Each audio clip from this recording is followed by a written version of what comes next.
میں کوئی شک نہیں ہے کہ اللہ کے محبوب صلی اللہ علیہ وآلہ وسلم رحمت للعالمین ہے، تمام جہان والوں کے لیے رحمت ہے۔ اس کانٹیکسٹ میں نے کئی ایک احادیث پچھلی دفعہ ڈسکس کی تھی، لیکن اس کا دوسرا پہلو یہ ہے کہ آپ صلی اللہ علیہ وآلہ وسلم کی یہ رحمت جہاں پر اللہ تعالیٰ کی حدود ٹوٹتی تھی وہاں پر اپلائی نہیں ہوتی تھی، وہاں پر آپ صلی اللہ علیہ وآلہ وسلم سے زیادہ سخت بندہ کوئی نہیں تھا، اور آپ صلی اللہ علیہ وآلہ وسلم کا لاڈلے سے لاڈلا صحابی بھی کسی ایسے معاملے میں اللہ کے محبوب صلی اللہ علیہ وآلہ وسلم کو سفارش نہیں کر سکتا تھا جہاں پر اللہ کی حدیں ٹوٹیں۔ تو رحمت للعالمین کا قطعاً یہ مطلب نہیں ہے کہ جہاں پر اللہ کی حدیں ٹوٹ رہی ہوں وہاں پہ بھی نبی علیہ السلام جو ہے وہ رحمت کا ہی مظاہرہ کریں گے، نہیں، وہاں پہ سختی کریں گے۔ بالکل یہ کسی کے دماغ میں وسوسہ بھی نہیں آنا چاہیے کہ اللہ کی حدیں ٹوٹ رہی ہوں اور نبی علیہ السلام شفقت سے کام لیں۔ صحیح بخاری اور صحیح مسلم دونوں میں ایک حدیث ہے کہ ایک فاطمہ نامی عورت کی چوری کا مقدمہ نبی علیہ السلام کے سامنے آیا۔ وہ چونکہ اونچے خاندان سے تعلق رکھتی تھی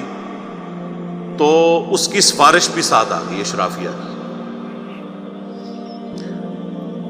بخاری مسلم کے الفاظ ہیں کہ نبی علیہ السلام سے کوئی شخص بھی غصے کی حالت میں کسی کی سفارش یا بات نہیں کر سکتا تھا سوائے اس کے کہ جو حضور کا بہت لاڈلا ہو، اور وہ تھے اسامہ ابن زید جو آپ کے پوتوں کی جگہ تھے۔ صحیح بخاری میں آتا ہے کہ نبی علیہ السلام اپنے زانوں پر ایک طرف حسن ابن علی کو بٹھاتے تھے